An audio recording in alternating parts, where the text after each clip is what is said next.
ವಿದ್ಯಾರ್ಥಿಗಳೇ, ಒಂದು ಮಳೆ ಹನಿಯ ಬದುಕಿನ ನಿರ್ಧಾರ ಹೇಗಾಗ್ತದೆ? ಮೋಡದಿಂದ ಸುರಿದ ಒಂದು ಮಳೆ ಹನಿಯು ಕಾದ ಕಬ್ಬಿಣದ ಮೇಲೆ ಬಿದ್ದರೆ ಅರೆಕ್ಷಣವೇ ಸುಟ್ಟು ಹೋಗ್ಬಿಡ್ತದೆ. ಅದೇ ಒಂದು ಮಳೆ ಹನಿಯು ಒಂದು ತಾವರೆಯ ದಳದ ಮೇಲೆ ಬಿದ್ದರೆ ಕೆಲವು ಹೊತ್ತು ತನ್ನ ಮಿಂಚನ್ನ ತೋರಿಸಿ ಬಿಂದುವಾಗಿ ಹೊಳೆದು ಹೋಗ್ತದೆ. ಅದೇ ಮಳೆ ಹನಿಯು ಒಂದು ಸಮುದ್ರದಲ್ಲಿರುವ ಒಂದು ಕಪ್ಪೆ ಚಿಟ್ಟಿನ ಮಧ್ಯೆ ಬಂದು ಸೇರಿಕೊಂಡರೆ ಆ ಮಳೆ ಹನಿಯಿಂದಾಗಿ ಸ್ವಾತಿ ಮುತ್ತು ನಿರ್ಮಾಣ. ನೀವು ಸ್ವಾತಿ ಮುತ್ತು ನಿರ್ಮಾಣವಾಗಬೇಕಾದರೆ ಆ ಮಳೆ ಹನಿಯ ಬೀಳುವ ನಿರ್ಧಾರವಾಗಬೇಕಲ್ಲ. ಹೀಗೆ ಕಾದ ಕಬ್ಬಿಣದ ತರಹದ ಮಳೆ ಹನಿಯಾಗಿ ನೀವು ಹೀಗೆ ಹೊರಟರೆ ಬದುಕು ನಿರ್ಮಾಣವಾಗುವುದು ಹೇಗೆ? ಹಾಗಾದರೆ ಆ ಮಳೆ ಹನಿಯು ದೇವರನ್ನ ಪ್ರಾರ್ಥಿಸ್ತದೆ. ಏನಂತ ಕೇಳ್ತದೆ ಅಂದ್ರೆ, ಎಲ್ಲ ಮಳೆ ಹನಿಗಳಂತೆ ನಾನಾಗಬಾರದು, ನನ್ನನ್ನು ಒಂದಿಷ್ಟು ಗಾಳಿಯಲ್ಲಿ ತೇಲಿಸು, ಸ್ವಲ್ಪ ಮುಂದಕ್ಕೆ ಕರೆದುಕೊಂಡು ಹೋಗು. ಎಲ್ಲಿವರೆಗೂ ಕರೆದುಕೊಂಡು ಹೋಗು ಅಂತ ಪ್ರಾರ್ಥಿಸ್ತದೆ ಅಂದ್ರೆ, ಎಲ್ಲಿ ಆ ನೀರಾವಿಯಾಗಿ ಮೋಡ ನಿರ್ಮಾಣವಾಗಿದೆಯೋ ಮತ್ತೆ ಅಲ್ಲಿವರೆಗೂ ನನ್ನನ್ನು ಕರೆದುಕೊಂಡು ಹೋಗು. ಅಲ್ಲಿ ಸ್ವಾತಿ ಮುಟ್ಟಿದ ಒಂದು ಬಿಂದುವಾಗಿ ನನ್ನನ್ನು ಸೇರಿಸು, ನಾನು ಆಗ ಮುಟ್ಟಾಗಿ ಹೊಳೆಯುತ್ತೇನೆ, ನನ್ನ ಬದುಕು ಸಾರ್ಥಕವಾಗುತ್ತದೆ ಅಂತ ಪ್ರಾರ್ಥಿಸ್ತದೆ, ಪ್ರಯತ್ನ ಮಾಡ್ತದೆ, ಅಂತೆಯೇ ಅದು ನಿರ್ಮಾಣವಾಗುತ್ತದೆ. ವಿದ್ಯಾರ್ಥಿಗಳು ಇಂದಿನ ದಿನ ಆ ಪರೀಕ್ಷೆ ಭಯ ನಿವಾರಣೆಗಿಂತಲೂ ಗಮನಿಸಲೇಬೇಕಾಗಿದ್ದು ಇನ್ನೂ ಒಂದು ವಿಷಯವಿದೆ.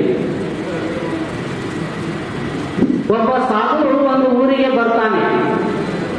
ಆ ಸಾಧುವಿನ ಹತ್ರ ಒಂದು ನಾಣ್ಯ ಇರ್ತದೆ, ₹1 ನಾಣ್ಯ. ಆ ನಾಣ್ಯ ಏನ್ ಕೆಲಸ ಮಾಡ್ತಿರ್ತದ ಅಂದ್ರೆ, ಯಾರು ಏನ್ ಕೇಳ್ತಾರ ಅದನ್ನು ಕೊಡ್ತದೆ. ಅದು ಒಬ್ಬ ಸಾಧುವಿನ ಹತ್ರ ಇರ್ತದೆ. ಆಗ SSLC ವಿದ್ಯಾರ್ಥಿಗಳು ಒಂದು ಸರಿ ಆ ಸಾಧುವನ್ನ ನೋಡ್ತಾರ. ನೋಡಿ, ಆ ಒಂದು ನಾಣ್ಯವೇ ನನ್ನ ಹತ್ತಿರ ಇದ್ದರೆ ಏನ್ ಬೇಕಾದ್ರೂ ಮಾಡಬಲ್ಲೆ ಅಲ್ಲ, ಪರೀಕ್ಷೆ ಏನು ಬೇಕಾದ್ರೂ ಮಾಡಬಲ್ಲೆ ಅಲ್ಲ. ಹಾಗಂತ ತಿಳಿದುಕೊಂಡು ಆ ಸಾಧುವಿನ ಹತ್ತಿರ ವಿದ್ಯಾರ್ಥಿ ಹೋಗ್ತಾನ. ಸರಿ, ಇಲ್ಲ ಸಾಧುಗಳೇ, ನನಗೆ ಆ ನಾಣ್ಯವನ್ನ ಕೊಡಿ. ₹1 ನಾಣ್ಯ ಇತ್ತಲ್ಲ, ನಾನು ₹2 ಕೊಡ್ತೀನಿ, ಅದು ನನಗೆ ಕೊಡ್ರಿ ಅಂತ. ಸಾಧು ಹೇಳ್ತಾನೆ, ಇದು ಕೊಡುವಂಥದ್ದಲ್ಲ, ಇದು ಸಾಧಿಸಿ ಪಡೆಯುವಂಥದ್ದು. ನೀನು ಬೇಕಾದರೆ ಸಾಧನೆಯಲ್ಲಿ ತೊಡಗು, ಆ ನಾಣ್ಯ ಸಿಕ್ಕರೆ ಸಿಗಬಹುದು. ಆದರೆ ಇವನಿಗೆ ಬೇಗನೆ ಬೇಕಾಗ್ತದೆ. ಅಷ್ಟು ಸಾಧನೆ ಮಾಡಿ ಶ್ರಮಪಟ್ಟು ಪ್ರಯತ್ನ ಪಟ್ಟು ಅಷ್ಟು ದೀರ್ಘ ಕಾಲಾವಧಿ ಇವನಿಗೆ ಬೇಕಾಗಿರುತ್ತೆ. ಬೇಗನೆ ಬೇಕು, ತಕ್ಷಣವೇ ಬೇಕು, ಈಗ ಅಂದ ತಕ್ಷಣ ಕೈಗೆ ಬರಬೇಕು. ಸಾಧು ಕೊಡುವುದಿಲ್ಲ. ಕೊನೆಗೆ ಸಾಧುಗಳು ಒಂದು ಊರ ಹೊರಗಿನ ಒಂದು ಹಾಳು ಬಿದ್ದ ಒಂದು ಮನೆಯಲ್ಲಿ ಇರ್ತಾರ, ಗುಡಿಸಲು ಎಣ್ಣೆ. ಇವಾಗ ವಿದ್ಯಾರ್ಥಿ ಏನ್ ಮಾಡ್ತಾನ, ಹಿಂದೆ ಕೂತ SSLC ವಿದ್ಯಾರ್ಥಿ, ಇವ್ರು ಮುಂದೆ ಕೂತಾರ, ಹೇಗಿದ್ರು ಓದ್ತಾರ, ನಾನು ಆ ನಾಣ್ಯ ತಗೊಂಡ್ಬಿಡ್ಬೇಕು, ಆ ಸಾಧುವಿನ ಹತ್ರ ಹೋಗ್ಬೇಕು ಅಂತೇಳಿ ಸಾಧುವಿನ ಹತ್ರ ಸಾಯಂಕಾಲ ಹೋಗ್ತಾನ. ಇಲ್ರಿ, ಅದು ನನಗೆ ನಾಣ್ಯ ಕೊಡ್ರಿ, ಕೊಡುದಿಲ್ಲ ಅಂತ. ಇಲ್ಲ, ನಾನು ಇಲ್ಲಿ ಉಳಿದುಕೊಳ್ಳಬಹುದೇ ಅಂತ. ಆಯ್ತು, ನನ್ನ ಜೊತೆ ಇರಬಹುದು ಅಂತ. ಸಾಧುವಿನೊಂದಿಗೆ ಒಂದು ದಿನ ರಾತ್ರಿ ಆ ವಿದ್ಯಾರ್ಥಿ ಅಲ್ಲಿಯೇ ಉಳಿತಾನ. ಸಾಧುಗೆ ಮಧ್ಯರಾತ್ರಿ ಭಾರಿ ಜೋರು ನಿದ್ದೆ ಹತ್ತಿರ್ತದೆ, ಇವನಿಗೆ ಎತ್ತರ ಆಗ್ತದೆ.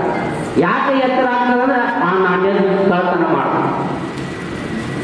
ಸಾಧು ನಿದ್ದೆಗೆ ಜಾರಿದಾಗ ಇಡೀ ಗುಡಿಸಲನ್ನ, ಇಡೀ ಮನೆಯನ್ನ ವಿದ್ಯಾರ್ಥಿ ಎಲ್ಲ ಕಡೆ ಹುಡುಕಾಡ್ತಾನ, ನಾಣ್ಯ ಎಲ್ಲಿರ್ತಾನ ನೋಡ್ಬೇಕು.